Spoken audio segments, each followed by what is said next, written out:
فلا مضل له ومن يضلل فلا هادي له. أشهد أن لا إله إلا الله وحده لا شريك له وأشهد أن محمد عبده ورسوله أما بعد فإن خير حديث كتاب الله وخير الهدي هدي محمد وشر الأمور محدثاتها وكل محدثة بدعة وكل بدعة ضلالة وكل ضلالة في النار. أعوذ بالله من الشيطان الرجيم. بسم الله الرحمن الرحيم. يا أيها الناس اتقوا ربكم الذي خلقكم من نفس واحدة وخلق منها زوجها وبث منهما رجالا كثيرا ونساء واتقوا الله الذي تساءلون به والأرحام إن الله كان عليكم رقيبا. يا أيها الذين آمنوا اتقوا الله حق تقاته ولا تموتن إلا وأنتم مسلمون. அளவற்ற அருளாளனும் நிகரில்லா பேர் அன்புடையனுமாகிய அல்லாஹ்வினுடைய திருப்பெயரை போற்றி ஆரம்பம் செய்கிறேன்.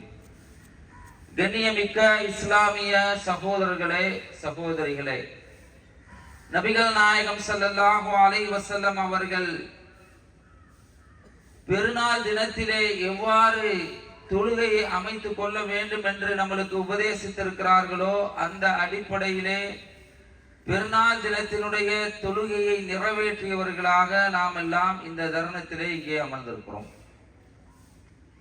பெருநாள் தினத்தினுடைய அனுசரிப்புகள், கடைபிடிப்புகள், பின்பற்ற வேண்டியவை மிக முக்கியமானவை என்னவென்று சொன்னால், நாம் தொழுது பிறகு சொல்லப்படக்கூடிய உரைகளை செவிதாழ்த்தி கேட்டு துவா செய்து கலைந்து செல்வதுதான் முழுமையான தொழுகையை அந்த திடலிலே மைதானத்திலே நிறைவேற்றியவர்களுடைய இடத்திற்கு வருவோம். அதனால சகோதரர்கள், சகோதரிகள் இங்கிருந்து கலைந்து செல்ல வேண்டாம், அது மார்க்கத்திற்கு உகந்ததானது அல்ல என்பதை ஒரு முறை நாம் நினைவுபடுத்திக் கொண்டு இந்த தினத்திலே நாம் கடைபிடிக்கக்கூடிய அத்தனை வணக்க வழிபாடுகளும், இந்த தினத்திலே நாம் செய்யக்கூடிய அனைத்து காரியங்களும் யாரிடமிருந்து பெறப்படுகிறது, எவரிடமிருந்து பெறப்படுகிறது, எத்தகைய தன்மையோடு, எத்தகைய நிலைப்பாட்டோடு நாம் இந்த நாளை அனுசரிக்க வேண்டும், எத்தகைய தன்மை நம்மளிடம் வந்திருக்க வேண்டும் என்பதை பற்றி இந்த சமயத்திலே சுருக்கமாக எனக்கும் உங்களுக்கும் அறிவுரை பகிர்ந்து கொள்ள நான் கடமைப்பட்டிருக்கிறேன். அன்புள்ள சகோதரர்களே, இந்த குர்பானி தினத்தில், இந்த குர்பானி கொடுக்கக்கூடிய இந்த நாள், உதுகியாவுடைய இந்த நாள், இந்த நாளிலே செய்யப்படக்கூடிய அனைத்து விதமான சட்டங்களும், கடைபிடிக்க வேண்டிய அனைத்து விதமான வழிமுறைகளும் யாரிடமிருந்து பிறக்கிறது என்று சொன்னால், இப்ராஹிம் அலைஹிஸ்ஸலாம் அவர்களிடமிருந்தும் அவர்களுடைய மனைவியாக இருந்த நம்மளுடைய தாய் அன்னை ஹாஜரா அலைஹிஸ்ஸலாம் அவர்களிடமிருந்தும் நம்மளுக்கு கிடைக்க பெறுகிறது என்பதை நம்மளுடைய உள்ளத்திலே ஆழமாக நாம் பதிய வைத்துக் கொள்ள கடமைப்பட்டிருக்கிறோம். இந்த நிகழ்வானது உலக சடங்கு சம்பிரதாயம் போன்று அல்ல, வருடத்திற்கு ஒரு முறை நாங்கள் செய்யக்கூடிய சடங்கு போன்று அல்ல. இது இந்த நிகழ்வானது ஒவ்வொரு முஸ்லிமுடைய உள்ளத்திலும் உடலிலும் பொருத்தி அதை தன்னுடைய வாழ்நாளிலே உணர்வுகள் அடிப்படையிலே, ஏன் இன்னும் சொல்ல வேண்டும் என்று சொன்னால் உணர்ச்சிகளின் அடிப்படையிலே செய்ய வேண்டிய, செய்யப்பட வேண்டிய வணக்க வழிபாடுகளில் இது ஒன்று சகோதரர்களே.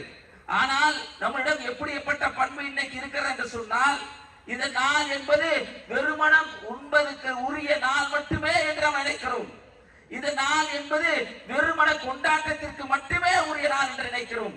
இந்த நாள் என்பது வெறுமன நம்மளுடைய மகிழ்ச்சிகளை பகிர்ந்து கொள்ளக்கூடிய நாள் என்று மட்டுமே நாம் நினைக்கிறோம். அதுவல்ல, இந்த குர்பானி தினத்துல நம்மளுடைய கல்வி, நம்மளுடைய இதயம், நம்மளுடைய உள்ள அமைப்பு ஒரு தோற்றத்தை பெற்றிருக்க வேண்டும், ஒரு நிலைப்பாட்டை பெற்றிருக்க வேண்டும். அந்த நிலைப்பாடு இல்லாமல் போனதற்கான காரணம் என்னவென்று சொன்னால், இஸ்லாம் உங்களுக்கு வழங்கி இருக்கக்கூடிய இந்த வரலாற்று சார்ந்த பின்னணிகளை அறியாதவர்களாக, புரியாதவர்களாக இருக்கிறோம். அறிந்தும் சில பேர் அதில் பெரிய நாட்டம் காட்டுவதில் அல்லாஹ் அவர்களுக்கு அருள் செய்வானாக. இந்த நிகழ்வானது எப்படி தெரியுமா? இந்த நிகழ்வு எதிலிருந்து வருகிறது தெரியுமா? அம்மையார் ஹாஜரா அலைஹிஸ்ஸலாம் அவர்கள் இப்ராஹிம் அலைஹிஸ்ஸலாம் அவர்களுக்கு ஒரு அன்பளிப்பாக கிடைக்கப்பட்ட பெண்மணி அவர்கள். இரண்டாவது மனைவி இரண்டாவது மனைவியின் மூலமாக முதல் குழந்தை இஸ்மாயில் அலைஹிஸ்ஸலாம் அவர்கள் பிறக்கிறார்கள். ஹாஜரா அலைஹிஸ்ஸலாம் அவர்கள் அதே காலகட்டத்தில் இப்ராஹிம் அலைஹிஸ்ஸலாம் அவர்களுக்கு சாரா அலைஹிஸ்ஸலாம் அவர்கள் மனைவியாக இருந்தார்கள். அவர்கள் மூத்த மனைவி, இவர்கள் இரண்டாவது மனைவி. இவங்க ரொம்ப இப்ராஹிம் அலைஹிஸ்ஸலாமோட நெருக்கமா இருந்தாங்க. பத்துகோள்பாரியில் அதுக்குரிய விளக்கத்தை பார்க்கலாம். ரொம்ப நெருக்கமா இருந்தாங்க. சாரா அலைஹிஸ்ஸலாம் அவர்களிடமிருந்து ஒரு விதமான எதிர்ப்பு வந்தது போல் ஹதீஸ் கிதாப் படிக்கும் நம்மளுக்கு தெரியுது. முதல் மனைவியிலிருந்து ஒரு எதிர்ப்பு வரையல. என்ன செய்கிறார் என்று சொன்னால் அம்மையார் ஹாஜரா அலைஹிஸ்ஸலாம் அவர்கள் இப்ராஹிம் அலைஹிஸ்ஸலாம் அவரோடு இந்த நெருக்கத்தை அதிகமாக ஏற்படுத்திக் கொண்டும் அதே சமயம் தான் ஒரு சாதாரண பெண்மணி என்று காட்டிக் கொள்வதற்காக இடுப்பு கச்சை அணிந்து கொண்டார்கள். இடுப்பு கச்சை என்றால் அது எப்படி என்ன மாதிரி இருந்தது தெரியல. ஆனா தன்னை ஒரு சாதாரண பெண்மணி, நான் வந்து உங்களுக்கு நிகரானவர் இல்ல அப்படின்னு காட்டிக் கொள்வதற்காக இடுப்பு கச்சை அணிந்த முதல் பெண்மணி அப்துல்லா இப்னு அப்பாஸ் ரலியல்லாஹு அன்ஹு இந்த செய்தி அளிக்கிறார்கள். புகாரி உட்பட ஏனைய ஹதீஸ் கிரந்தங்கள் இந்த செய்தி பதிவு செய்யப்பட்டிருக்கிறது. இடுப்பு கச்சை அணிந்து கொண்டார்கள் பெண்மணி. இப்ராஹிம் அலைஹிஸ்ஸலாம் அவர்களோடு நீண்ட நெடிய ஒரு வாழ்க்கை அல்ல, ஆனால் அவர்களுடைய வாழ்க்கை எப்படி தெரியுமா? ஒரு அன்பினுடைய ஏற்பாடாக, ஒரு கணவனும் மனைவியும் எப்படிப்பட்ட ஒரு புரிதலிலே இருக்க வேண்டுமோ அப்படிப்பட்ட ஒரு புரிதலிலே இருந்தார்கள். இவர்களுக்கு குழந்தை பிறக்குது. தன்னுடைய குழந்தை அன்னை ஹாஜரா அலைஹிஸ்ஸலாம் அவர்களுக்கு பிறக்கக்கூடிய குழந்தை யார் மூலியமா பிறக்குது? எவர் மூலியமா பிறக்குது? ஒத்தகல்லாஹ இப்ராஹிம் கலீல், அல்லாஹ்வுடைய நண்பர், ஹனீஃபன், உண்மை வழியில் நின்றவர், நாளை மறுமை நாள்ல முதலில் ஆடை கொடுக்கப்படக்கூடிய மனிதர், நபிகள் நாயகம் ஸல்லல்லாஹு அலைஹி வஸல்லம் அவர்களே பார்த்து வியந்து பின்பற்ற வேண்டும் என்று ஆசைப்பட்டவர்கள். நபிகள் நாயகம் ஸல்லல்லாஹு அலைஹி வஸல்லம் அவர்களே அவர்களுடைய மகனுக்கு தன்னுடைய தந்தை அதாவது இப்ராஹிம் அலைஹிஸ்ஸலாம் அவருடைய பெயரை வைத்தார்கள். அப்படிப்பட்ட ஒரு நல்ல மனிதர் இப்ராஹிம் அலைஹிஸ்ஸலாம் அவருடைய குண அமைப்பை பற்றி அல்லாஹ் ரப்பல் ஆலமீன் சொல்லி காட்டுறார் தன்னுடைய திருமறையில. 2வது அத்தியாயத்தினுடைய 216வது வசனத்தை எடுத்து பாருங்க சகோதரர்களே. இப்ராஹிம் அலைஹிஸ்ஸலாம் துஆ செஞ்சாங்களா, யா அல்லாஹ், யார் உன்னையும் இந்த மறுமை நாளையும் ஏற்றுக்கொண்டிருக்கிறார்களோ அவர்களுக்கு நீ பரக்கத் செய்வாயாக, அவர்களுக்கு அருள் வளங்களை வழங்குவாயாக என்று பிரார்த்தனை செய்தார்கள். இப்ராஹிம் அலைஹிஸ்ஸலாம் அவர்களை பின்பற்றாமல் இருந்தாங்களா இல்லையா? அவர்களை நோக்கி எந்த ஒரு இடத்துல யா அல்லாஹ் நீ தண்டித்து விடு என்று அவர்கள் கேட்கிறார். ரப்பனா அவங்க சொன்னாங்க, இந்த சிலைகள் அதிகமான மக்களை வழியெடுத்து விட்டனர். யா அல்லாஹ், என்னை பின்பற்றியவர்கள் என்னை சேர்ந்தவர்கள், என்னை பின்பற்றாதவர்கள் என்னை சேர்ந்தவர்கள் அப்படின்னு சொல்லல. யா அல்லாஹ், நீ மன்னிக்க கூடியவனா இருக்கிற. அதனாலதான் தன்னுடைய தந்தைக்கு அவர்கள் பாவம் மன்னிக்கிறாங்க. யா அல்லாஹ், என் தந்தையை மன்னிச்சிருங்க. அப்ப அல்லாஹ் சுப்ஹானஹு வ தஆலா கண்டித்து அதில் இப்ராஹிம் அலைஹிஸ்ஸலாமிடம் முன்மாதிரி இல்லை, அந்த ஒரு விஷயத்தில் முன்மாதிரி இல்லை என்று அல்லாஹ் ரப்பல் ஆலமீன் தெளிவுபடுத்தி காட்டுகிறான். பாருங்க, உலக மக்கள் மீது அன்பு கொண்டிருந்தார்கள். தன்னுடைய மக்கள் மீது மட்டுமல்லாமல் அனைத்து மக்கள் மீதும் தண்டனைகள் பெற்றுவிடக் கூடாது என்ற ஒரு முனைப்பையும் ஆர்வத்தையும் காட்டினார்கள் இப்ராஹிம் அலைஹிஸ்ஸலாம் அவர்கள். அப்ப அவங்களுடைய குண அமைப்பு எப்படி இருந்திருக்கும்? அப்படிப்பட்ட ஒரு மனிதருக்கு ஒரு குழந்தை பிறக்குது. எந்த காலகட்டத்தில் தெரியுமா? இந்த சிச்சுவேஷன்ல தெரியுமா? இது இறைச்செய்திய இளைஞர் பருவத்திலே எடுத்து உரைத்தவர்கள் இப்ராஹிம் அலைஹிஸ்ஸலாம் அவர்கள். வீரமிக்கவர்களாக இறைச்செய்தியை சொல்லுவதில் முன்னோடியாக இப்ராஹிம் அலைஹிஸ்ஸலாம் அவர்கள் திகழ்ந்தார்கள். அந்த தர்மத்தை அல்லாஹ் குழந்தையை கொடுக்கல, தன்னுடைய நண்பர் அந்த சமயத்தை குழந்தையை கொடுக்கல. அல்லாஹ் சுப்ஹானஹு வ தஆலா எப்போதுமா கொடுக்கிறான்? தள்ளாத பருவத்துல. ரப்பி ஹப்லி மினஸ் சாலிஹீன், யா அல்லாஹ் எனக்கு ஒரு சாலிகான நன்மோட குர்ரா யா அல்லாஹ் துஆ செஞ்சாங்க அல்லாஹ்விடம். அல்லாஹ் சுப்ஹானஹு வ தஆலா ஒரு குழந்தையை கொடுக்கிறான். அல்ஹம்துலில்லாஹில்லதி வஹபலி அலல் கிபாரி வ இஸ்மாயில வ இஸ்ஹாக, தள்ளாத வயதில் எனக்கு இஸ்மாயிலையும் இஸ்ஹாக்கையும் கொடுத்த அல்லாஹ்வுக்கே எல்லா புகழும். எந்த வயசுல கிடைச்சிச்சு? தள்ளாத வயசுல ஒரு குழந்தை கிடைக்குது. யார் மூலமா கிடைக்குது? அன்னை ஹாஜரா அலைஹிஸ்ஸலாம் அவர்கள் மூலமா. முதல்ல இஸ்மாயில் அலைஹிஸ்ஸலாம் பிறக்கிறாங்க. ஹாஜரா அலைஹிஸ்ஸலாம் அப்படி ஒரு கேரக்டர், அப்படிப்பட்ட ஒரு குணநலன். ரெண்டு பேரும் சேர்ந்து ஒரு குழந்தை பிறந்தவுட அல்லாஹ் சுப்ஹானஹு வ தஆலா ஒரு சோதனை வைக்கிறார். என்ன தெரியுமா? மனைவியிடம் சொல்லாமல் என்னுடைய கட்டளைக்கு இணங்க ஷாம் தேசம் எது தெரியுமா?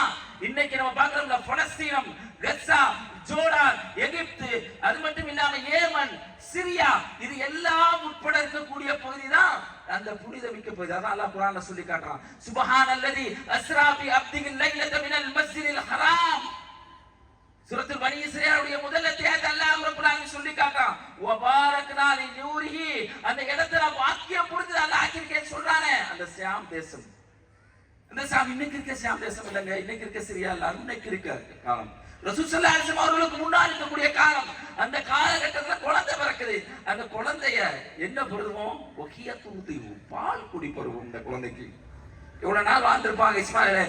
இப்ராஹிம் அலைஹிஸ்ஸலாம் அவர்களோட அன்னை ஹாஜரா அலைஹிஸ்ஸலாம் அவங்க அந்த குழந்தையை எடுத்து கொண்டு போய் எங்க விடணும் தெரியுமா? மக்காவுல. மக்கானா இன்னைக்கு பாக்குற மக்காவா? இன்னைக்கு காட்சிகள், அரஃபா பெருவழி, அங்க போடுற டென்ட், அதனுடைய காட்சிகள், லப்பைக் அல்லாஹும்ம லப்பைக், அந்த வாசகத்தை கேட்டவுடனே புல்ல இருக்கிறது. அந்த காட்சிகளை பார்க்கும் போதே நம்ம அறியாமலே மெய்சில் இருக்கிறது. அந்த மக்கா கிடையாது. ஏன்? மக்கான்னு ஒரு நகரமே கிடையாதுங்க. எப்படி தெரியுமா இருந்துச்சு மக்கா? இந்த தௌபத்தன் ஃபௌக ஸம்ஸம ஃபஅலல் மஸ்ஜிதி லைஸ பி மக்கத்தி யௌமைதின் அஹதின். மக்காவுல ஒரு மரம் இருந்துச்சு, ஜம்சம் கிணறு பக்கத்துல ஒரு மரம் இருந்துச்சு. இவங்க போறப்ப ஜம்சம் கிணறு நல்லா கவனிக்கணும். போறப்ப ஜம்சம் கிணறு கிடையாது, ஒரு மரம் இருந்தது. அப்படியே வெள்ளம் வந்து முகடெல்லாம் அரிச்சு ஒரு முகடு மாதிரி ஒரு பகுதி இருந்தது. அந்த பகுதி வேளாண்மைக்கு தகுதி இல்லாத யௌமைதின் அஹதின், அந்த நாள்ல ஒருவர் கூட கிடையாது மக்காவுல. இங்க இருந்து எங்க இருந்து? பலஸ்தீனத்துல இருந்து மக்காவுக்கு வரணும். வால்வோ பஸ் கிடையாதுங்க, புல்லட் ட்ரெயின் கிடையாது, மெட்ரோ ட்ரெயின் கிடையாது, இன்னைக்கு பயன்படுத்தப்படக்கூடிய சாலைகள் இல்ல. ஜிராபன் ஃபீஹா தம்ரு வ சிகாம் ஃபீஹா மாவுன், கொஞ்சம் தோல் பையில தண்ணி, கொஞ்சம் பேரிச்சம்பழம். தன் மனைவியை அழைத்து கொண்டு அல்லாஹ்வுடைய கட்டளை இணங்க தனக்கு பிடிச்சமான பாசம் உள்ள தன்னுடைய மகனை அழைத்து கொண்டு வர்றாங்க. அழைத்து கொண்டு வந்து அந்த மரம் இருக்கிறா இல்லையா, அந்த மரத்தை நல்லா கவனிய சகோதரர்களே. இன்னொரு அந்த மரம் ஒரு அல்லாஹ் எப்படி ஏற்பாடு பண்றாரு பாருங்க. அந்த மரத்துக்கு பக்கத்துல தன்னுடைய மனைவியும் தன்னுடைய பிள்ளையும் விடுறாங்க. குழந்தைய கொடுத்த மனைவி, பாசமிக்க மனைவி, ரெண்டு பேரும் மிகப்பெரிய ஒரு இலக்கம் இருந்தது. மனைவியை விட்டுட்டு அப்படியே திரும்பி பார்க்காம போறாங்க. அன்னை ஹாஜரா அலைஹிஸ்ஸலாம் அவர்கள் பின்னாடியே ஓடியாடுறாங்க. காலையா இப்ராஹிம் ஐயத்ததுகபு வத்தத்ருகூன பி ஹாதல் வாதி அல்லதி லைஸும் இன்சு வலா செய்யும், லைஸ இன்சு வலா செய்யும். இந்த எங்க எங்களை விட்டுட்டு போறீங்க? வேளாண்மைக்கு தகுதி இல்லாத ஆட்கள், நடமாட்டம் இல்லாத ஒரு ஆள்கள் கூட இல்லாத இந்த இடத்துல எங்க எங்களை விட்டுட்டு போறீங்க? இஸ்மாயில் அலைஹிஸ்ஸலாம் இருக்கிறாங்க, அந்த மரத்தினுடைய நிழலுக்கு கீழே இருக்கிறாங்க. ஹாஜரா அலைஹிஸ்ஸலாம் அவங்க பின்னாடியே கேட்டுக்கிட்டே ஓடுறாங்க. அப்படியே எங்க விட்டுட்டு போறீங்க? எங்க விட்டுட்டு போறீங்க? அல்லாஹ் அமரக பிஹாதா, இது அல்லாஹ்வுடைய கட்டளையா? மூணாவது முறை கேட்கிறாங்க, இது அல்லாஹ்வுடைய கட்டளையா? நஅம், ஆமா. நடக்குமா? எப்படி இந்த பெருநாளை நம்ம எப்படி அனுசரிக்கிறோம்? உடலும் உள்ளமும் சார்ந்த ஒரு வணக்க வழிபாடு. நாம் ஆமா அப்படிங்கிறாங்க. மொட்டை பாலைவனம், வேளாண்மைக்கு தகுதி இல்லாத இடம், ஆட்கள் நடமாட்டம் இல்லாத இடம், சாப்பிடுறதுக்கு சாப்பாடு இல்லாத இடம். அந்த இடத்தில் நின்று கொண்டு நம்மளுடைய தாய் இப்ராஹிம் அலைஹிஸ்ஸலாம் அவருடைய மனைவி இஸ்மாயில் அலைஹிஸ்ஸலாமுடைய பெற்ற தாய் சொன்னாங்க, அப்படியானால் இது அல்லாஹ்வுடைய கட்டளை என்று சொன்னால் அல்லாஹ் எங்களை பார்த்துக் கொள்வான். யார் பார்த்துக்குவா? அல்லாஹ் எங்களை பார்த்துக்குவான். அல்லாஹ் மேல நம்பிக்கை வைப்போம். நம்ம எல்லாம் டாக்டர் மேல இருக்கிற நம்பிக்கை இன்னைக்கு அல்லாஹ் மேல கிடையாது. கணவர் மேல இருக்கிற நம்பிக்கை இன்னைக்கு அல்லாஹ் மேல கிடையாது. தன்னுடைய நிறுவனத்தின் மீது வைக்கிற நம்பிக்கையா இன்னைக்கு நம்ம அல்லாஹ் மேல வைப்பது கிடையாது. அதுதான் உண்மை. நான் உட்பட, நான் சூப்பர்லாம் சொல்ல வரல. எப்படி நம்பிக்கை? ஆமன்து பில்லாஹி வ மலாயிகத்திஹி வ குத்துபிஹி வ ருசுலிஹி. இஸ்லாத்தினுடைய கட்டளைகள் 6, கடமைகள் 5. முதல் கட்டளை என்ன? ஆமன்து பில்லாஹி, அல்லாஹ்வை நம்புறது. உலகமே இல்ல, எனக்கு அல்லாஹ் இருக்கிறான் அப்படிங்கிற நம்பிக்கையை வெளிப்படுத்தின யாரு? அன்னை ஹாஜரா அலைஹிஸ்ஸலாம் அவர்கள். யா அல்லாஹ் எங்களுக்கு ஹாஜரா அலைஹிஸ்ஸலாம் அவங்களை பார்க்கிற ஒரு பாக்கியத்தை கொடுக்க நம்ம துஆ செய்யணும். செய்யணுமா இல்லையாங்க? இன்ஷாஅல்லாஹ் சொல்லுங்களேங்க. அவங்கள பார்க்கணும். நம்ம கேவலம் கூத்தாடிகளை பார்க்கிறார்கள். நம்முடைய தாய் மொட்டை அதை சிந்திச்சு பாருங்க. அது அப்படியே உள்ளத்துல இருக்கணும். நம்மளுக்கு குர்பானி கொடுக்குறப்ப அந்த எண்ணம் எனக்கு வரணும். விட்டுட்டு போறாங்க. விட்டுட்டு போனா தகப்பன் நீங்க ஸ்கூலுக்கு விடுறாங்க, பாத்துருக்கீங்களா? முதல் நாள் ஸ்கூலுக்கு விட்ட பெற்றோர்கள் பார்க்க அந்த வாசப்படியிலே அந்த கேட்லயே நின்றுக்கிட்டு என் புள்ள ஸ்நாக்ஸ் கொடுத்துருப்பாங்க. அங்க பாத்துக்கிறதுக்கு பராமரிக்கிறதுக்கு எல்லாம் ஆள் இருக்கும். முதல் நாள் என் புள்ள ஸ்கூலுக்கு போறான். அச்சோ என்னாச்சோ ஏதாச்சோ தகப்பனுக்கு இருக்கும்ல, தாய்க்கு இருக்கும்ல. இப்ராஹிம் அலைஹிஸ்ஸலாம் அப்படியே கொஞ்சம் தூரம் வந்து ஒரு பாறை பக்கம் திருப்பி தன்னுடைய கையை உயர்த்தி ஒரு பிரார்த்தனை செய்யறாங்க. அன்புள்ள சகோதரர்களே, அல்லாஹ் ரப்புல் ஆலமீன் தன்னுடைய திருமறையில 14வது அத்தியாயத்தினுடைய 37வது வசனத்துல சொல்லி காட்டுறான். ரப்பனா இன்னி அஸ்கன்து மின் துர்ரயத்தின் பி வாதின் ஸர்இன் இன்தல் பைத்திகல் முஹர்ரமி. யா அல்லாஹ், வேளாண்மைக்கு தகுதி இல்லாத, ஆட்கள் நடமாட்டம் இல்லாத இந்த இடத்துல என் பிள்ளையை விட்டுட்டேன்டா யா அல்லாஹ். ஏன் தெரியுமா நான் விட்டேங்க? என்ன காரணம்? எதற்காக?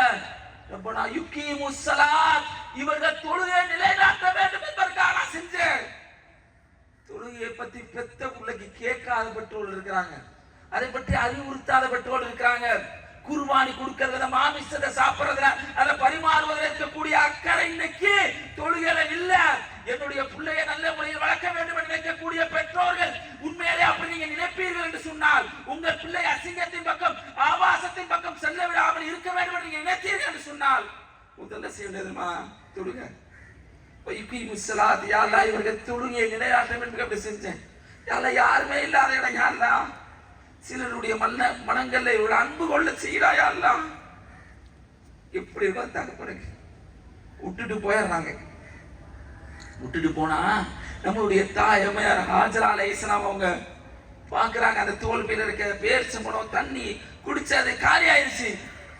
தனக்கு இல்லாட்டி பரவாயில்ல, குழந்தை இஸ்மாயில் அலைஹிஸ்ஸலாம் அவங்க அழுகிறாங்க. எந்த பருவம் தெரியுமா? இஸ்மாயில் அலைஹிஸ்ஸலாம் எந்திரிச்சு தமக்க முடியாத பருவம். அப்படின்னா என்ன அர்த்தம்? அதான் ஊனன் நான் சொல்ல வர்றாரு. அந்த ஒரு 6 months கீழே இருக்கான். அல்லா மிகாரி எப்படின்னா இருக்கான், நடக்க முடியாத காரணம் என்ன? அந்த குறுகிய கால பருவம் அது. முடியல. சஃபா மருவா மலைக்கரையில ஓடுறாங்க. இன்னைக்கு வச்சு போனா தூக்கோட்டம் செய்யும். யார் ஓடுனது? யார் செஞ்சது? இஸ்லாம் பெண்களுக்கு வைக்கக்கூடிய முக்கியத்துவத்தை பாருங்க. அன்னை ஹாஜரா அலைஹிஸ்ஸலாம் அவர்களை செய்ததை இன்னைக்கு ஒவ்வொரு முஸ்லிமும் செய்யும்.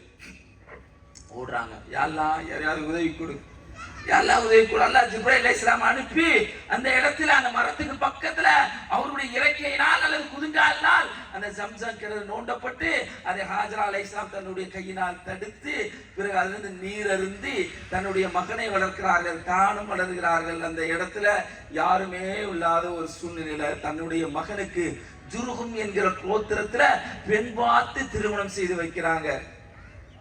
இது இவங்களுடைய வாக்கு. இந்த பக்கம் இப்படியே கலையுதா? போன இப்ராஹிம் அலைஹிஸ்ஸலாம் மனைவி விட்டுட்டு போயிட்டோம். பார்க்கணும் என்ன இருக்கணும்ல, நம்மளுக்கெல்லாம் ஒரு வாரம் பார்க்கலன்னா பிள்ளை ஒரு மாதிரி இருக்கும்ல. வீடியோ கால் கொடுங்க. பேர குழந்தைனா இன்னும் பாசம். பேர குழந்தை ஒரு குழந்தை கூட அப்படியே இங்க இருந்த கிட்ட கூட ஓடிக்கிட்டே இருந்துச்சு. தொழு வைக்கும் போது கூட ஒரு குழந்தை அழுதாங்க. அன்புள்ள சகோதரிகளே, இந்த வரலாறு எல்லாம் உள்ள பூர்வமா தாங்கினீங்கன்னு வச்சுக்கோங்களேன், இந்த நாள்ல நடக்கிற ஒவ்வொரு சம்பவங்களும் உங்களுக்கு இப்ராஹிம் அலைஹிஸ்ஸலாம், இஸ்மாயில் அலைஹிஸ்ஸலாம் உடைய ஞாபகத்தை ஏற்படுத்தும். போன ஒரு ஞாபகம் போய் தன்னுடைய மனைவியை விட்டுட்டு போன மனைவியை பார்க்க வரலாம், குழந்தையை பார்க்க வரலாம் வர்றாங்க. பாருங்க, கவனிக்கணும். 4 முறை இப்ராஹிம் அலைஹிஸ்ஸலாம் வந்தாங்க. 2 முறை தன்னுடைய விருப்பத்திற்கு எனக்கு போயிட்டு வரலாம பார்த்துட்டு வரலாம பார்க்க முடியல. யார் இப்ராஹிம் அலைஹிஸ்ஸலாம்? அவங்க ஒத்தகதல்லாக இப்ராஹிம் ஹலீல் ஹனீஃபன், நண்பர். தான் விருப்பப்பட்ட மாதிரி நடக்கல. நம்மளால நினைக்கிறோம், நான் விருப்பப்பட்ட இப்படி நடக்க மாட்டேங்குது, அப்படி நடக்க மாட்டேங்குது, எப்போது பார்த்தா ஸ்ட்ரெஸ். 2 முறை வர்றாங்க. அது அல்லாஹ்வுடைய கட்டளை. 2 முறை தான் விருப்பப்படி பார்க்க வர்றாங்க. மனைவியை பிள்ளைய விட்டுட்டு போனோமே அந்த மனைவி ஹாஜரா அலைஹிஸ்ஸலாம் அவங்க இல்ல வர்றாங்க. திருமணம் நடந்திருக்கு. இப்ராஹிம் அலைஹிஸ்ஸலாம் இல்லாமலேயே, கவனிக்க வேண்டிய சொல்லுங்க, இப்ராஹிம் அலைஹிஸ்ஸலாம் இல்லாமலே இஸ்மாயில் அலைஹிஸ்ஸலாம் திருமணம் பண்ணி வச்சிருக்காங்க. ஹாஜரா அலைஹிஸ்ஸலாம் அவங்க இறந்து போயிட்டாங்க. அதுக்கப்புறம் ஹதீஸ் நீங்க பார்க்கலாம், இறந்துட்டாங்க. ஹாஜரா அலைஹிஸ்ஸலாம் அவங்க வர்றாங்க. வீட்டுக்கு வந்தா கவனிக்க வேண்டிய சமயம் இருந்தாங்க. வீட்டுக்கு வர்றாங்க. 2 நாள் விட்டுட்டு போன தகப்பன். நான் உலக விளக்கத்துல சொல்றாங்க, எல்லாம் பாதுகாக்கணும், புரிஞ்சுக்கிறதுக்காக அப்படி சொல்றேன். விட்டுட்டு போன தகப்பன் வர்றாரு. வீட்டுல பாக்குறாரு, முதல் மனைவி தன்னுடைய மனைவி தன்னுடைய மகனுக்கு செய்து வைத்த முதல் திருமணம் சரியில்லை, தூக்கிருங்கட்டாங்க. நிலப்படிய மாத்து பொருளாதாரத்தை ஆசைப்படுறாங்க. இஸ்மாயில் அலைஹிஸ்ஸலாம் வந்து கேக்குறாங்க, யாரோ வந்துட்டு போன மாதிரி தெரியுது, யாரு? இந்த மாதிரி ஒரு தோட்டத்தை வந்தாரு, என்ன சொன்னாரு? சலாம் சொன்னாரு. நிலப்படிய மாத்த சொன்னாரு. நிலப்படி நீதாமா, வீட்டுக்கு போயிட்டு வா. காசு பணத்தெல்லாம் நபிமார்களுடைய மனைவிமார்கள் ஆசைப்படக்கூடாது. ஏன்னா நபிமாருடைய மனைவிமார்களுக்கு தனி சட்டம். வீட்டுக்கு அமைச்சிடுறாங்க, போயிடுறாங்க. இப்ராஹிம் அலைஹிஸ்ஸலாம் அவங்க மறுபடியும் தான் மகனை பார்க்கணும். 2 நாள் வச்சு வர்றாங்க. இன்னொரு மனைவி. அப்ப 2வது திருமணத்திலையும் அவங்க இல்ல, இப்ராஹிம் அலைஹிஸ்ஸலாம் இல்ல. வர்றாங்க, வந்து கேக்குறாங்க, யாரு கேட்கிறப்ப உங்க உணவு என்ன, என்ன சாப்பாடு? அல்ஹம்துலில்லாஹ் நாங்க நல்லா இருக்கிறோம். போயிடுறாங்க. அப்பயும் பார்க்க முடியல, தான் மகனை பார்க்க முடியல. இஸ்மாயில் அலைஹிஸ்ஸலாம் வர்றாங்க, யாரோ வந்துட்டு போன மாதிரி தெரியுது, யார் வந்துட்டு போனா, எவ்வளவு வந்துட்டு போனாங்க? இந்த மாதிரி ஒரு தோட்டத்துல வந்தாரு. அந்த 2வது மனைவி பேசுறாங்க ஒரு வார்த்தை, அவங்க நம்ம தாய் தானே. இஸ்மாயில் அலைஹிஸ்ஸலாமுடைய 2வது மனைவி யாரு? நம்மளுக்கு தாய் தானே. பேர் தெரியல என்னன்னு, அவ்வளவு அழகா சொல்லுவாங்க. ரொம்ப அழகா பேசினார் அவரு. ஏதோ யோதிக தோட்டத்தில் இருந்தாங்க. அப்ப இப்ராஹிம் அலைஹிஸ்ஸலாமுடைய பேச்சு இப்படி இருந்திருக்கு பாருங்க. ஒரே நாள்ல ஒரு மனதை கவரக்கூடிய அளவுக்கு இப்ராஹிம் அலைஹிஸ்ஸலாமுடைய பேச்சு. அவ்வளவு நல்லா பேசுறாங்க, நல்லா அழுதுக்கிறாங்க. அவங்களுக்கு அருள் வேண்டி துவா செய்யறாங்க. இறைச்சியிலும் தண்ணீரும் துவா செய்யறாங்க. என்ன சொல்லிட்டு போனாங்க? சலாம் சொன்னாங்க. நிலப்படியை தக்க வச்சுக்க சொன்னாங்க. அந்த நிலப்படியை நீதாம்மா. 2 வாட்டி மகனுக்கு கட்டளை இட்டு போறாங்க. கவனிக்கிறதுல இஸ்மாயில் அலைஹிஸ்ஸலாம் அவர்களை வளர்த்தது யாரு? ஹாஜரா அலைஹிஸ்ஸலாம் அவங்க இல்லங்க, விட்டுட்டு போயிட்டாங்க. அவரு விட்டுட்டு போயிட்டாங்க. பிறகு வர்றாங்க, மனைவியை மாத்த சொல்றாங்க. 2வது மனைவி வர்றாங்க, 2வது மனைவியை தக்க வச்சுக்க சொல்றாங்க. இதையெல்லாம் அவங்களால கேட்க முடியுது, செய்ய முடியுதுன்னா இப்ராஹிம் அலைஹிஸ்ஸலாம் மட்டும் இல்ல, அங்க யாரு இருக்கிறா? அன்னை ஹாஜரா அலைஹிஸ்ஸலாமுடைய வளர்ப்பு. தகப்பனை பற்றி எப்படி சொல்லி கொடுத்துட்டு போயிருப்பாங்க, என்ன சொல்லி கொடுத்துட்டு போனாங்க? வானவர்களை விடும்போது சொன்னாங்க, அந்த பாலைவனத்தை விடும்போது வானவர்கள் சொன்னாங்கல்ல, ஜிப்ரீல் அலைஹிஸ்ஸலாம் குதிக்கால அந்த தண்ணியை நோண்டாங்க. அப்ப சொன்னாங்க, இவரும் இவருடைய தகப்பனாரும் இந்த ஆலயத்தை கட்ட இருக்காங்கப்பா, ஆலயத்தை நினைச்சு கட்ட இருக்காங்கம்மா, கேட்பாரற்றி விட்டுருவாங்க நினைச்சுக்காதீங்க நீங்க. அந்த அறிவுரை அவங்க சொல்லி இருக்காங்க. இப்ராஹிம் அலைஹிஸ்ஸலாம் பத்தி தப்பான நெகட்டிவான ஒரு அப்ரோச் கிடையாது. வாப்பாவை பத்தி எப்படி வளர்த்திருப்பாங்க ஹாஜரா அலைஹிஸ்ஸலாம். அந்த குடும்ப கணவன் மனைவி வாழ்க்கை இருக்குல்ல, எவ்வளவு காலம், கொஞ்ச காலம் அவங்களுக்குலாம். நபிமாருடைய மனைவிமார்களை திருமணம் செய்து கொள்ள முடியாதல்ல, அப்படி தடை செஞ்ச சட்டம். செய்தியும் பாருங்க அப்படிதான் இருக்குது. ரொம்ப நாள் வாழ்ந்த கணவருடைய யாரோட வரல, அல்லாஹ்வுடைய நண்பர் ஹனீஃபன் இப்ராஹிம் அலைஹிஸ்ஸலாம் அவங்க அவரோட கொஞ்ச நாள் வாழாம ஒரு நெடுங்காலம் வாழ்ந்தாங்க. கொஞ்ச நாள் வாழ்க்கை, அதுல தன் மகனை எப்படி வளர்த்திருக்காங்க பாருங்க. குழந்தை நம்ம இன்னைக்கு எப்படி வளர்க்கிறோம், இஸ்லாத்தை எவ்வளவு தூரம் போதிக்கிறோம் சிந்திச்சு பாருங்க. தகப்பனை பத்தி நெகட்டிவான ஒரு செய்தி கிடையாது. அதனால சொல்ல சொல்ல அவர் சொன்னாரா, சரி வேணாம், அவர் சொன்னாரா, வச்சுக்க வேணான்னு விட்டுட்டு 3வது வாட்டி வர்றாங்க. எல்லாம் ஒரு ஏற்பாடு பண்றான் தெரியுங்களா? அல்லாஹ் சுப்ஹானஹு வ தஆலா மேன்மைக்குரியவங்க, புகழுக்குரியவன் அல்லாஹ். எந்த இடத்துல இப்ராஹிம் அலைஹிஸ்ஸலாம் விட்டு போனாங்க? இந்த தௌவத்தன் ஃபௌக ஸம்ஸம ஃபஅலல் மஸ்ஜித், அதாவது ஜம்ஜம் கிணறு பக்கத்துல மரம் இருந்துச்சுல, அது பக்கத்துல தன் மகனை அப்படி அந்த பிறந்த பால்குடி பருவத்துல விட்டு போனவங்க சந்திக்கிறாங்க. சேம் டே அதே மரத்துக்கு கீழே தன் மகன் அம்பு சீவிட்டு இருக்காங்க. இஸ்மாயில் அலைஹிஸ்ஸலாம் அம்பு வீசக்கூடியவங்க, அவங்க அம்பு சீவிட்டு இருக்காங்க. அப்படியே தன் மகனை முதல் நாள் சந்திக்கிறாங்க. ஒரு தகப்பனும் ஒரு பிள்ளைக்கும் அது ரொம்ப நாள் கழிச்சு சந்திச்சு அப்படி இருக்கும். கட்டி அணைத்து பரிமாறிக்கொள்றாங்க. மகனே ஒரு கட்டளை இருக்கு, இந்த ஆலயத்தை நம்ம புதுப்பிச்சு கட்டணும். சரி பாப்பா நான் செய்யறேன், சரியா நான் செய்யறேன், நீங்க ஒரு கட்டளைப்படாத செய்யுங்க. கட்டுறாங்க. காபாவை புனர்நிர்ணயம் செய்து செங்கக்கல்ல இஸ்மாயில் அலைஹிஸ்ஸலாம் அவங்க தூக்கிட்டு வர இப்ராஹிம் அலைஹிஸ்ஸலாம் வாங்கி வைக்கிறாங்க. இன்னைக்கு பள்ளிவாசல் கட்டுறது கட்டுறோம்னு சொல்லுவோம். நம்மளா கட்டுறோம், ஒத்தனார் கட்டுறாரு, இன்ஜினியர் கட்டுறாரு, ஒர்க்கர்ஸ் கட்டுறாங்க. 2 பேரும் சேர்ந்து நின்று கட்டிட்டு அந்த ஹரம் அப்படியே தவாப் செய்துக்கிட்டு, ரப்பனா தகப்பல் மின்னா இன்னக அன்த ஸமீஉல் அலீம், யா அல்லாஹ் எங்களிடம் இந்த பணியை ஏற்றுக்கொள்றாய் யா அல்லாஹ். ஒரு கட்டளை நிறைவேற்றிட்டு போயிடுறாங்க. இப்ராஹிம் அலைஹிஸ்ஸலாம் அவங்க போயிட்டு மறுபடியும் ஒரு கட்டளை. அல்லாஹ் எப்படி சோதனை வைக்கிறான் பாருங்க. அவங்களுடைய கேரக்டர் என்ன?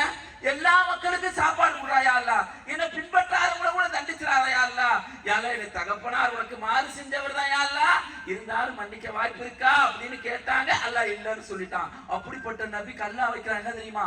இப்ராஹிம்ல பேருக்கு என்ன தெரியுமா ஒரு அர்த்தம், இப்படி ஒரு அர்த்தம் இருக்குது, அன்பினுடைய தந்தை என்று. எல்லா குழந்தையும் இயற்கை முறையில மரணித்த எல்லா குழந்தையும் இப்ராஹிம் அலைஹிஸ்ஸலாம் அவர்களோடு மறுமை நாளில் இருப்பாங்க என்பது நபிமொழி. அந்த அளவுக்கு இரக்கம் படைத்த ஒரு நபிக்கு அல்லாஹ் சுப்ஹானஹு வ தஆலா வைத்த சோதனை என்ன தெரியுமா? வஈதி புத்தலா இப்ராஹிம் ரப்பு கலிமாத்துல் ஃபதமஹுன்ன. நம்ம இப்ராஹிம பல வழியில சோதிச்சோம், எல்லா நிலையிலும் வெற்றி பெற்றார். அல்லாஹ் திருமறையில சொல்லி காட்டுறான். அல்லாஹ் சோதனை வைக்கிறான். மகனை அறுக்கிற மாதிரி, மகனை அறுக்கிற மாதிரி ஒரு கனவு. அந்த கனவு நிறைவேற்ற எங்க இருந்து? பலஸ்தீனத்துல இருந்து, சாம் தேசத்துல இருந்து மக்கா வரணும். மக்கா வர நாள் ஒவ்வொரு நாளும் எப்படி கடந்திருப்பாங்க இது நம்ம கேள்விப்பட்டு பழகி இருக்க மாதிரி பார்க்க கூடாது சகோதரர்களே. புதுசா பார்க்கணும். இப்ராஹிம் அலைஹிஸ்ஸலாம் மனநிலையில போய் பார்க்கணும். அல்லாஹ் மாத்திட்டான் அப்படின்னு இல்லாம இப்ராஹிம் அலைஹிஸ்ஸலாம் அந்த ஒவ்வொரு நாளும் கடந்து வந்திருப்பாங்க. அல்லாஹ் என்னுடைய கட்டளை நிறைவேற்ற சொல்லிட்டானே, என் பிள்ளைய நான் அறுக்க போறேன், என் பிள்ளைய நான் அறுக்க போறேன். எப்படி இருந்திருப்போம் ஒரு தகப்பனுக்கு உள்ளம், எவ்வளவு கஷ்டப்பட்டு இருப்பாங்க எனக்கு தெரியல. அல்லாஹ் மிக அறியக்கூடியவனா இருக்கிறான். நம்ம நெகம் வெட்டாம முடி வெட்டாம இருக்கிறோம்ல, இது அந்த 10 நாள்ல வரும் என்று நான் நினைக்கிறேன். நபிமொழி ஆதாரப்படி சொல்லுவேன். எனக்கு புரியுது. அப்படி நெகம் வெட்டக்கூடாது, முடி வெட்டக்கூடாது எந்த அமலுக்காவது பிசிக்கலியா மென்டலியா செய்யற மாதிரி இருக்குதா? நோம்பு வைக்கிறோம், சப்பாத்தி தான் சாப்பிட சட்டமா இல்ல. ஆனா பாருங்க, துல்ஹஜ் மாதத்துல முடிய வெட்ட மாட்டோம். ஏன்? நெகத்தை வெட்ட மாட்டோம். ஏன்? இப்ராஹிம் அலைஹிஸ்ஸலாம் அப்படி இருந்திருப்பாங்களோ எனக்கு தோணுது. வந்திருப்பாங்களா? யார் கட் பண்ணிருப்பாங்களா? நெகம் கட் பண்ணிருப்பாங்களா? என்ன நிலையில வந்திருப்பாங்க? என்ன எண்ணத்துல வந்திருப்பாங்க? ஒவ்வொரு நாளும் கடக்கிறதுக்கு அவங்களுக்கு எப்படி இருந்திருக்கும்? ஒவ்வொரு நாளும் அல்லாஹ்ட்ட எப்படி துஆ செஞ்சிருப்பாங்க? அது எடுத்திருக்கலாம், 10 நாளாக இருக்கலாம். அல்லாஹ் மிக அறியக்கூடியவனா இருக்கான். இதுக்கெல்லாம் சைத்தான் வர்றான். சைத்தானை தடுக்க வர்றான். தடுக்க வர்றப்ப கல் எறிஞ்சு சைத்தானை விரட்டிட்டு தன் மகனை பார்க்க வர்றாங்க. பார்க்க வர்றத அல்லாஹ் திருமறையில சொல்லி காட்டுறாங்க. அவர் அவருடன் உழைக்கும் நிலையை அடைஞ்சிட்டாரு. நல்ல திடகாத்திரமான நிலையை விட்டுட்டா வந்தாரு மகன். அந்த நிலையை வந்த உடனே அவங்க கேட்டாங்க, காலையா புனைய இன்னி அராஃபில் மனாமி வந்து மகன்கிட்ட பேசுறாங்க. தகப்பன் அப்படியே பேசுறாரு, அன்பு மகனே உன்னை அறுப்பது போல கனவுகள் நிற்பா, யோசிச்சு சொல்லுப்பா. அவங்க சொன்னாங்க, தாமுரு நீங்க உங்களுக்கு கட்டளை இட்டப்பட்டத சத்தஜீதுனி இன்ஷா அல்லாஹ் மினஸ் சாபிரீன். அவங்க சொல்றாங்க, பாப்பாட சொல்றாங்க, உங்களுக்கு கட்டளை இட்டப்பட்டதை செய்யுங்க. அல்லாஹ் ஆடினா நான் இந்த பொறுமையாளரா பாப்பேங்க. அஸ்ஸலாம 2 பேரும் கட்டுப்பட்டார்கள். வதல்லஹு ஜபீன் அவர் அப்படியே இஸ்மாயில் அலைஹிஸ்ஸலாம் அவங்க அப்படியே முகம் குப்புற கீழே கவுத்துறாங்க. இப்ராஹிம் அலைஹிஸ்ஸலாம் அவங்க அறுக்க முற்பட்டாங்க. அல்லாஹ் அழைத்து, யா இப்ராஹிமே உண்மைப்படுத்தி தனினே, நீ உண்மையாளர். அல்லாஹ் சொன்னா, சொல்லிட்டு அல்லாஹ் என்னமா சொன்னா, இன்ன ஹாதா லஹுல் பலாஉல் முபீன், இது மிகப்பெரும் சோதனை. இத படிப்படியா நான் காட்டுவேன். இத பாடமா இந்த உலக மக்களுக்கு நான் சொல்லுவேன். அல்லாஹ் ஒரு குர்ஆன் வச்சிருக்கான். அந்த பாடத்தை அத படிப்படியா பெற்றுக்கிட்டு இன்னைக்கு நம்ம குர்பானி கொடுக்க போகணும். அப்படிதான் இருக்கா? அப்படிதான் இருக்கா? 2 வகையான குர்பானி இன்னைக்கு. என்னப்பா ரசூலுல்லாஹ் இப்படி கொடுத்தாங்க, தனக்கா ஒண்ணு சமுதாயம் அப்படி இல்லை. இன்னைக்கு ஆடெல்லாம் எங்களுக்கு, பீஃப்னா ஏழைகளுக்கு. பாவிகளா, அல்லாஹ் பாதுகாக்கணும். எப்படிப்பட்ட மார்க்கம் இது? வகுலு மின்ஹா வஅதீமுல் பஅஸல் ஃபகீர், நீங்க சாப்பிடுங்க, ஏழைகளுக்கு கொடுங்க. அல்லாஹ் சொன்னானே. அப்படியே எனக்கு நடக்குது. பண்ட மாட்டுப்புறா என் ஊர்ல அவரு எவ்வளவு கறி கொடுத்தாரு, அந்த சொந்தக்காரன் எவ்வளவு கொடுத்தா, இந்த எவ்வளவு கொடுத்தா, இவன் நல்ல போட்டானா அது போட்டா சீக்கிரம். இதுக்கா இந்த மார்க்கம்? அதுக்கா இந்த சட்டம்? இப்ராஹிம் அலைஹிஸ்ஸலாமுடைய தியாகத்தை நினைவு கூர்ந்து அப்படியே கத்திய வைக்கிறப்ப எனக்கு அப்படியே ஞாபகம் வரல. எனக்கு அல்லாஹ்வுடைய கட்டளைக்கு மத்தியில என் பிள்ளையா இருந்தாலும் அது 2வது பட்சம் தான் அப்படிங்கிற சிந்தனையை உள்ளத்துல வாங்கி எல்லோருக்குமான ஒரு நிகழ்வாக, பாரபட்சமின்றி பெருமை, அகம்பாவம், ஆணவம், அடிச்சாட்டியம் இதெல்லாம் இல்லாமல் உளப்பூர்வமாக நிறைவேற்ற வேண்டிய ஒரு அமல். ஆனா நம்ம எப்படி மாத்தி இருக்கிறோம்? அதை செஞ்சு பாருங்க. உண்மையில அப்படி இருக்குதா? உண்மையில அப்படி நடந்து கொள்றோமா? எவ்வளவு கண்ணு முன்னாடி பாக்குறாங்க, எவ்வளவு மக்கள் கஷ்டப்படுறாங்க, எவ்வளவு மக்கள் வேதனையில இருக்கிறாங்க. சிந்திச்சு பாருங்க. இந்த நாளை அப்படி நிறைவேற்றணும். இன்ஷா அல்லாஹ் அப்படி நிறைவேற்றுவோமா? போங்க, போய் நம்ம பிள்ளைகளை கூட்டிட்டு போய் இதான் எதுக்காகமா குர்பானி கொடுக்குறோம், நம்ம இப்படி அல்லாஹ் வச்சாமா இஸ்மாயில் அலைஹிஸ்ஸலாமுக்கு சோதனை, உன் குடும்பத்துக்கு இப்படி சோதனை வச்சான். இஸ்மாயில் அலைஹிஸ்ஸலாம் அல்ல இப்படி இஸ்மாயில் அலைஹிஸ்ஸலாம் அவர்கள் இப்ராஹிம் அலைஹிஸ்ஸலாம் இப்படி கவுத்துனாங்க, அறுக்க போனாங்க. அல்லாஹ் சோதனையா வச்சாமா. அல்லாஹ்வுடைய கட்டளை தான் முக்கியம் நம்மளுக்கு. அதுக்கப்புறம் தான் எல்லாம் சொல்லி கொடுக்கணும்ல. இந்த நாளை ஒரு தாவாக்கலமா பயன்படுத்தணும்ல. சாப்பாடை கொண்டு போய் எல்லாரும் கொடுங்க. மாற்று மத நண்பர்கள் கொடுங்க, இந்து மதத்தை சேர்ந்த நண்பர்கள் கொடுங்க, காவல்துறை அதிகாரி, துப்புரவுத்துறை இருக்கவங்க எல்லாத்தையும் கொடுத்து இலக்கத்தை ஏற்படுத்திங்க. ஏன் பிராமண சமுதாயத்தை சேர்ந்தவர்கள் கூட கொடுங்க. நான்வெஜ் சொல்ல நல்லா பாதுகாக்கணும். அவங்களுக்கு பிடிக்காதது ஸ்வீட் பாக்ஸ் வாங்கிட்டு போங்க. வெறுப்பு நம்மகிட்ட இல்லைங்க. வெறுப்பை ஒருத்தர் சொல்லிக்கிட்டு இருக்காங்க, நம்மகிட்ட இல்ல அந்த வெறுப்பு. அவங்க அதை ஒரு தாவாக்கிரமா பயன்படுத்துங்க. இந்த நாளைய முழுவதுமாக ஒரு அது எப்படி சொல்றது என்று எனக்கு இன்னும் எனக்கு சொல்ல செய்தியை படிக்கும் போது உங்களுக்கு புரிந்து கொள்ள முடியும். அப்படியே உளப்பூர்வமா இந்த அமலை செய்யணும். நம்ம எந்த ஒரு விஷயங்களும் உலகத்தில் எந்த விஷயங்களும் நம்மளுக்கு இடையூறாக வந்து விடக்கூடாது என்ற நினைவில் நிறுத்தி இந்த நாளுடைய வணக்க வழிபாடுகளையும் நம்மளுடைய குர்பானிகளையும் அதையோடு அமைத்துக்களோடு சேர்த்து இறுதியாக ஒரே ஒரு செய்தி. நேற்றைய தினம் நம்மளுடைய தம்பி, நம்மளுடைய அக்கா, நம்மளுடைய சின்னவாப்பா, நம்மளுடைய பெரியவாப்பா, நம்மளுடைய மாமி இவங்கெல்லாம் பலஸ்தீனத்தில் பெருநாள் கொண்டாடி இருக்காங்களான்னு கேட்டால் கொண்டாடி இருக்காங்க. 12:50 எனக்கு சும்மா 12:40 வரைக்கும் இன்டர்நேஷனல் நியூஸ் சேனலில் பார்த்தேன். எதையாவது வருமா அவங்க கொண்டாடினாங்களா அப்படின்னு பார்த்தேன். பெய்ரூட்டில் குண்டை போட்டு கொண்டாங்க. லெபனான்ல இந்த ஆக்கிரமிப்பு நாடு பெய்ரூட்டில் குண்டை போட்டு கொண்டாங்க. அங்கே தொழுகைக்கு போயிட்டு இருந்தவங்க இறந்து போனாங்க. அந்த செய்தியை பார்த்தேன். 12:40 அப்புறம் பார்க்க முடியல. அதுக்கப்புறம் மாலை நேரத்தில் பார்க்குறப்ப இந்த கஸ்ஸா மக்கள் பெருநாள் கொண்டாடினது. பசி ஜிஹெச்எஃப்னு உருவாக்கி இருக்கிறாங்க. திருட்டு இஸ்ரேல், ஐரோப்பிய நாடுகளும் அமெரிக்க நாடுகளும் சேர்ந்து நம்ம காசா ஹியூமனிடேரியன் ஃபெடரேஷன் அமைப்பு, மனிதாபிமான அறக்கட்டளை, அதுல மட்டும் 110 பேரை சுட்டு கொண்டிருக்கிறாங்க. 110 பேர் பலஸ்தீன மக்கள் அங்க வர பேட்டி கொடுக்குறாங்க. என்ன தெரியுமா, இந்த நாள் மாதிரி நாங்க ஒரு பெருநாளை பார்த்ததே இல்லை. சாப்பிட்றதுக்கு சாப்பாடு இல்லை, எங்களுக்கு குர்பானி கொடுப்பதற்கு ஆள் இல்லை, கொண்டாடுவதற்கு எந்த விதமான மகிழ்ச்சியும் இல்லை. சிந்திச்சு பாருங்களேன். பிரக்திக்கு வந்துருவாங்க ஒரு மனுஷன். நான் வரலைங்க, தொழுவை நிறைவேற்ற முடியுதுங்க. எப்படி எப்படி இங்க இருக்க பல பேர் சொல்றாங்க அல்லாஹ்வுடைய இப்படி நம்மால் அல்லாஹ் பாதுகாப்பு அப்படி பேசக்கூடாது, இப்படி நம்மால் பேச. அவங்கள்ட்ட அந்த பண்பு இல்லை. அல்லாஹ் விதியாக்கிட்டாங்க. தொழுவோம் சின்ன பையன் 2 பையன் தொழுவ போயிருக்கிறான். தொழுது முடிச்ச அவங்க சொந்தக்காரங்களை எங்கே போய் பாக்குறாங்க. ஒரு சின்ன புள்ள போட்டவங்க அல்ஜசீராவை தொடர்ந்தீங்கன்னா முதல்ல அந்த போட்டோ தான் இருக்கு. பாத்தீங்கன்னா தான் தாய கபூர்ஸ்தான்ல போய் பார்த்த புள்ள. கபூர்ஸ்தான்ல என்ன நம்மளுக்கு குறைச்சு எப்படியான வாழ்க்கை வாழும். சோப்பு கட்டி அங்க இல்லையா. UNRW நடத்துறது, ஐநா நடத்தக்கூடிய ஓச்சோ அமைப்பு, பிலிப் லாசரின்னு ஒருத்தவங்க சொல்லுவாங்க, WHO வேர்ல்ட் ஹெல்த் ஆர்கனைசேஷன் சொல்லக்கூடிய சோப்பு கட்டி கசாவில் இல்லை. அவ்வளோ அழகான மக்கள். பலஸ்தீன் அழகான மக்களை பார்க்கிறப்ப எனக்கு சாரா அலைஹிஸ்ஸலாம் ஞாபகம் வரும். ஏன்னா அவங்க ரொம்ப அழகானவங்க. அப்படிப்பட்டவங்க அப்படியே கஷ்டப்பட்டு இருக்காங்க. நம்மளுக்கு என்ன குறைச்சு? இதனால கொஞ்சம் கலந்து போறதுக்கு முன்னாடி பலஸ்தீன மக்களுக்காக துவா செய்யுங்க. அல்லாஹ் சூரத்துல் கஸஸ்ல இடத்துல சொல்லி காட்டுறான். யார் பூமியில நாடோடி அற்று கிடந்தாங்களோ, யார் விரட்டி அடிக்கப்பட்டாங்களோ, அவங்கள நான் ஆட்சியாளரா அமைக்க அந்த பகுதியில் நான் நாடுனேன்னு நல்லா சொல்றான். ரொம்ப கண்ணியமா சொல்றான். அந்த பவரை யாரெல்லாம் ஒரு மக்களுக்கு நீ கொடுத்து அதை ஃபிரௌனுடைய ஆட்சி அழிச்சு மூசா அலைஹிஸ்ஸலாம் கொண்டு வந்த அந்த செய்தியை பற்றி அது பேசுது. யாரெல்லாம் அதே மாதிரி கஸ்ஸாவில் இருக்கக்கூடிய பலஸ்தீன மக்களுக்கு நீ ஏற்பாடு செய்தா, அவங்களை யாரெல்லாம் நீ பொருந்திக்கடா யாரெல்லா என்று நம்ம ஒவ்வொருத்தவங்க துவா செய்யணும். ஒவ்வொரு நிறைய செய்தி சொல்லணும்னு ஆசையா இருக்கு அவங்கள பத்தி.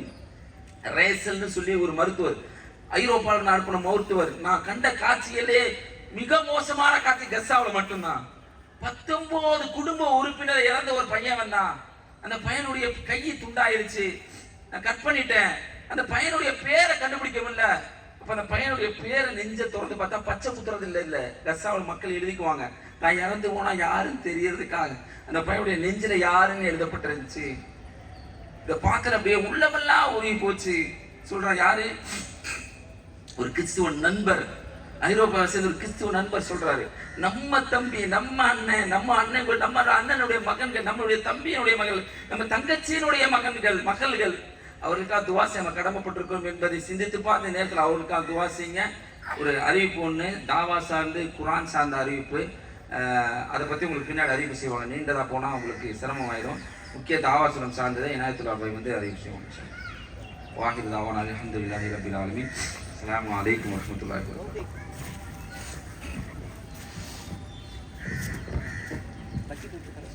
அஸ்ஸலாமு அலைக்கும் வரஹ்மத்துல்லாஹி வபரகாத்துஹு. கலையத்துக்கு முன்னாடி துஆ செஞ்சுட்டு கணங்க.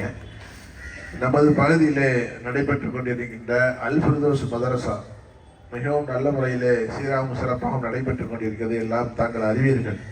அந்த மதரசா வளர்ச்சிக்காக பெருநாள் துவாக்களில் அதிகப்படுத்தும். ஏன்னா துவா தான் எல்லாத்தோட முக்கியம். காசு பணம் அடுத்தது. அந்த மதரசா இஸ்லாத்திற்கு வரக்கூடிய சகோதரிகளை அங்கே வந்து என்ன செய்யுங்க, தர்பியத்து கொடுத்து நல்ல முறையில் அவங்க அனுப்புகிறாங்க. அந்த மதரசா வளர்ச்சிக்காக அதிகமாக துவா செய்யுங்க. அதற்காக பொருளாதார உதவி கூட நீங்கள் என்ன செய்யுங்க, கொடுங்க. அடுத்ததாக என்னென்னா, அந்த மதரசா நடத்தக்கூடிய பெண்கள் ஒரு 10 நபர்களை தேர்ந்தெடுத்து மாதம் அவர்களுக்கு உண்டான தேவையான, அதாவது ரொம்ப வறுமையில் இருக்கக்கூடிய மக்களை தேர்ந்தெடுத்து உணவுப் பொருட்களை என்ன செய்கிறாங்க, மாதம் மாதம் ஒரு கிட்ட மாதிரி கொடுக்குறாங்க. அதற்காக உங்களது பங்களிப்பை கொடுங்க. முடியாதவங்க என்ன செய்யுங்க, அதற்காக துவா செய்யுங்க. இன்ஷா அல்லாஹ் அல்லாஹ் உங்களுக்கு தரும்போது நாடும் போது கொடுங்க. மதரசா வளர்ச்சி பணிக்காக அதிகமாக செய்யுங்க. மதரசா நல்ல முறையில் அது இயங்கிட்டு இருக்கு. அதற்காக நீங்கள் அதிகமாக துவா செய்யுங்க. மென்மேலும் அந்த மதரசா வீரியமாகி அதற்காக ஒரு இடம் வாங்கப்பட்டு இன்னும் அதிகமான அளவுக்கு அது வளர்வதற்கு அதிகமான அளவுக்கு துவா செய்யுங்க. அஸ்ஸலாமு அலைக்கும் வரஹ்மத்துல்லாஹி. ஒரு சின்ன அறிவிப்பு. தாவா களங்கள் இப்பொழுது வந்து நம்ம பகுதியில் வந்துட்டு மிக சிறப்பாக நடந்து கொண்டிருக்கின்றது. அதுக்கு முக்கியமாக திருமறை குரான் வந்து பல சகோதரர்கள் வாங்கி கொடுக்குறாங்க. வாங்கி கொடுக்கும்போது அதோடைய லெட்டர்ஸ் வந்து எழுத்தெல்லாம் வந்து ரொம்ப சின்னதாக இருக்கிறதுனால கொஞ்சம் பெரிய அளவில் நான் இணைத்தலா சகோதரர் 2 பேரும் போய் அந்த ப்ரெஸ்லேயே போய் பேசணும். நல்ல தரமான குரானை வந்து நமக்கு கொடுத்தாங்க. ஒரு குரானுடைய விலை ஐஎஃப்டியில் குரான் வந்து நம்ம போய் பேசும்போது 700 750 சார்ஜ் பண்ணாங்க. நம்ம அவங்கள்ட்ட போட்டோம், பேசி பார்த்தோம். ஒரு 200 சார்ஜ் கம்மி பண்ணுறதாக சொன்னாங்க. மேற்கொண்டு நம்ம இந்த குரானை பிரிண்டிங் கொடுக்கும்போது ஒரு குரானுடைய விலை 250 இந்த 250 அப்படிங்கும்போது ஒரு 2000 குரானுக்கு நம்ம ஆர்டர் கொடுத்துருக்கோம். அந்த 2000 குரானுடைய விலை வந்து 5 லட்ச ரூபா செலவாகுது. நமக்கு கிட்டத்தட்ட அல்லாவுடைய பெரிய கிருபையில் வந்துக்கிட்டு நமக்கு வந்து ஒரு 3 லட்ச ரூபா 3.5 லட்ச ரூபா கிட்ட நம்ம கட்டிட்டோம். மேற்கொண்டு ஒரு 1.5 லட்ச ரூபா 2 லட்ச ரூபா கிட்ட தேவைப்படுது. அதனால் உங்களால் இயன்ற அளவு உதவி செய்யுமாறு அன்போடு கேட்டுக்கொள்கிறோம்.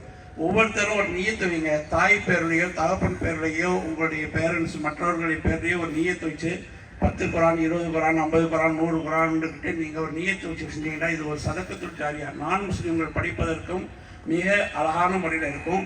இது ஒட்டுமொத்தமாக முழுக்க இது வந்து இலவசமாக தான் நம்ம கொடுக்க போகிறோம். நான் முஸ்லீம்